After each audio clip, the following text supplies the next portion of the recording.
அனைவருக்கும் வணக்கம். நாங்கள் இன்றைக்கு ஒரு எளிய முறையில் ஒரு பஞ்சனின்னு சொல்கிற ஒரு பாத் ஐட்டத்தை சமைக்கிறத பற்றி பார்க்க போகிறோம். இது வீட்டில் தான் செய்கிறோம். ஒரு இலகுவான முறையில் செய்யக்கூடிய மாதிரி நாங்கள் அதை செய்கிறோம். இதில் பஞ்சனி என்று சொல்கிற பாத் எடுத்து வச்சிருக்கு. இது அவிக்கணும். அதோட நாங்கள் கோழி சேர்த்துக்கொள்ள போகிறோம். இதில் வெங்காயம், சிவத்த வெங்காயம் சின்ன சின்ன துண்டுகளாக வெட்டி வச்சிருக்கு. கொஞ்சம் ஒரு உரைப்பு வேணுமென்றதுக்காக மிளகாய் உண்டை நாங்கள் சின்ன வெட்டி வச்சிருக்கிறோம். இதில் டொமாட் செரிசன்னு சொல்கிற தக்காளி, சின்ன தக்காளியை 2ஆக வெட்டி வச்சிருக்கிறோம். இதில் போமாஸ், அதாவது சீஸ் சேர்த்துருக்கிறோம். அதில் சுடார் மற்றது ஈமொந்தல்னு சொல்லி 2 போமாஸ் சின்ன சின்ன வெட்டி வச்சிருக்கிறோம். அதோட இதில் கிரன் லிக்விட் சேர்த்துருக்கிறோம். இது உயில் தொலீஃப், இதில் வதக்குறதுக்கு தேவைக்காக இதை பயன்படுத்த போகிறோம். இதில் மிளகு தூள் இருக்குது. இதில் உப்பு பாவிக்க போகிறோம். இதில் மஞ்சள், மசாலா கலந்த மஞ்சளையும் பாவிக்க போகிறோம். சரி, இதனை தொடர்ந்து நாங்கள் செய்முறைக்குள்ளே செல்வோம். இப்போ நாங்கள் பார்த்து வைக்கிறதுக்கு தண்ணி வச்சு நாங்கள் கொதிச்சுட்டுது. பார்த்து நாங்கள் சுடுதண்ணிக்குள்ளே போட்டுக்கொள்வோம். போட்டுட்டு பார்த்துக்கு கொஞ்சம் உப்பு சேர்த்துக்கொள்ள போகிறோம். அவியைக்கு உப்பு தன்மை சேர்ந்தால் டேஸ்ட்டாக இருக்குமென்றதுக்காக தேவையான அளவு சேர்த்துக்கொள்ளுங்க. அதை விட கொஞ்சம் எண்ணெய் ஊற்றி கொள்கிறோம். பார்த்து ஒன்றோடு ஒன்று ஒட்டாமலுக்கு தனித்தனியாக வருமென்றதுக்காக நாங்கள் இதை எல்லாத்தையும் கிளறி விட்டுட்டு லைட்டாக மூடி விட்டோம்னு சொன்னால் வேலைக்கு எங்களுக்கு அவிஞ்சிடும்.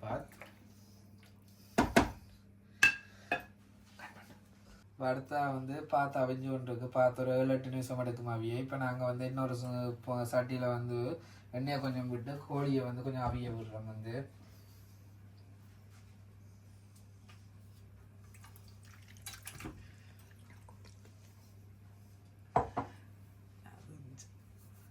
கோழி அவிஞ்சு கொண்டிருக்கு. நாங்கள் இப்போ தேவையான அளவு உப்பையும் சேர்த்துக்கொள்கிறோம்.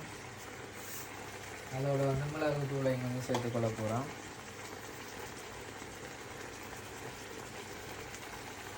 அதோட தேவையான அளவு மசாலா கலந்த மஞ்சளையும் சேர்த்துக்கொண்டு கோழியை கொஞ்சம் கூட அவிய விடணுன்றதுக்காக அவிய விட போகிறோம். எல்லாத்தையும் மிக்ஸ் பண்ணிட்டு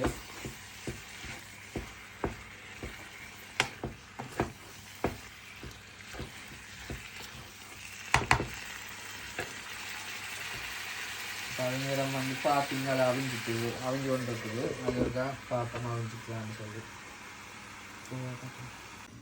சரி, இப்போ நாங்கள் அவிய போட்ட பஞ்சனி பார்த்து சரியாக அவிஞ்சிட்டுது. நாங்கள் இதை இப்போ வடிச்சு எடுக்க போகிறோம். பார்த்த வடிச்சு எடுத்துட்டோம். இங்கால கோழி அவிஞ்சு வந்துட்டேன்னு ஒரு சட்டியில் நாங்கள் இப்போ தேவையான அளவு எண்ணெய் உயில் ஒலிவு விடுறோம். ஒலிவு எண்ணெய் பாய்ச்சி கொள்கிறோம். ஏன்னு சொன்னால் உடம்புக்கு இது நல்லன்னு சொல்லி கொழுப்பு தன்மையை குறைவன்ற வழி அதை பாய்ச்சி கொள்கிறோம்.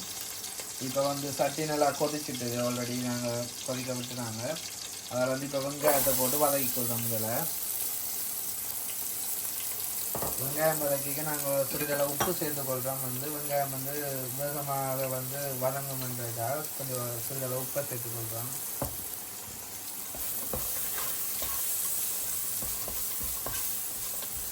அதோட இந்த வெட்டி வச்சு இந்த மிளகாயம் சேர்த்துக்கொள்கிறோம். அதையும் நல்லா வதங்கணுன்றக்காக இந்த சின்னாக்கள் சாப்பிட போகிறாங்களோ அப்போ அவங்களுக்கு கடிபடக்கூடாது, உரைப்பு தன்மை இருக்கக்கூடாதுன்றக்காக வேலைக்கு அதையும் சேர்த்துக்கொள்கிறோம்.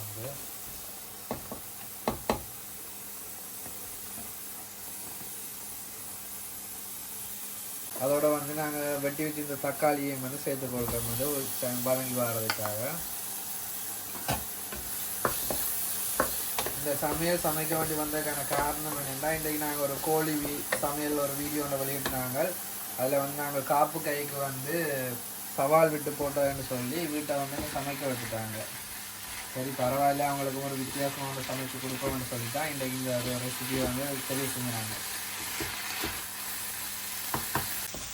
இப்போ நாங்கள் வெங்காயங்களை வதக்கி எடுத்துருக்கோம். வெங்காயத்தை நாங்கள் நன்றாக வதங்க விடையில் இந்த இடப்பாத்தில் இன்றைக்கு கடிச்சு சாப்பிட நல்லா இருக்குமென்றதுக்காக நாங்கள் இடப்பாத்தில் வதக்கி எடுத்துருக்கிறோம்.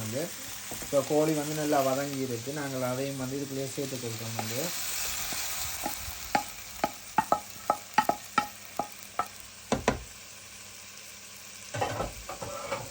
எல்லாத்தையும் நன்றாக நாங்கள் மிக்ஸ் பண்ணி விடுறோம். அதோட இதோட நாங்கள் சோஸை சேர்த்துக்கொள்றதுக்காக நாங்கள் கிரேன் லிக்விட்டை தான் இன்றைக்கு செஞ்சுருக்கோம். தேவையான அளவு வந்து நாங்கள் கிரங்கி கிட்ட சேர்த்துக்கொள்கிறோம் வந்து.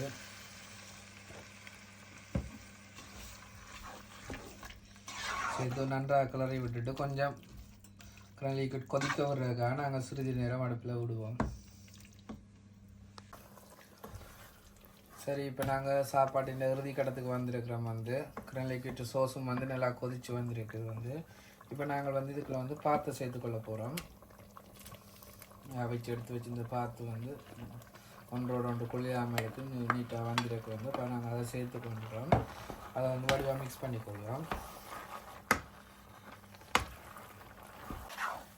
இப்போ வந்து பாத்தை வந்து வடிவாக மிக்ஸ் பண்ணிட்டோம் வந்து. இப்போ வந்து கடைசியாக வெட்டி வச்சு இந்த போமாஸ் ஐட்டம் வந்து சேர்த்துக்கொள்கிறோம் வந்து. இது ஒரு டேஸ்ட் தரும் என்றக்காக நாங்கள் இதை சேர்த்துக்கொள்கிறோம் வந்து.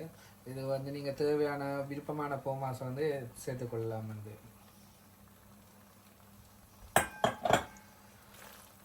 கொஞ்சம் நேரம் இதையும் மிக்ஸ் பண்ணி விட்டால் இது வந்து சூட்டில் வந்து இழகி அப்படியே பாத்தோட வந்து சேலைக்கு வந்து ஒரு நல்ல ஒரு டேஸ்ட்டை தரும் வந்து.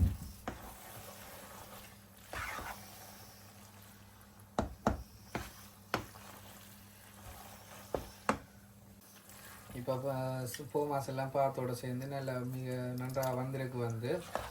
சரி, நாங்கள் இதை வந்து பரிமாறி சாப்பிட போகிறோம் வந்து. நீங்களும் வந்து இந்த ரெசிபி பிடிச்சிருந்தா ட்ரை பண்ணி பாருங்கள். உங்களுக்கு பிடிச்சிருந்தா கமெண்ட் பண்ணுங்கள், லைக் பண்ணுங்கள், ஷேர் பண்ணுங்கள். மீண்டும் அடுத்த வீடியோவில் உங்களை சந்திக்கும் வரை உங்கள் MR மயூ.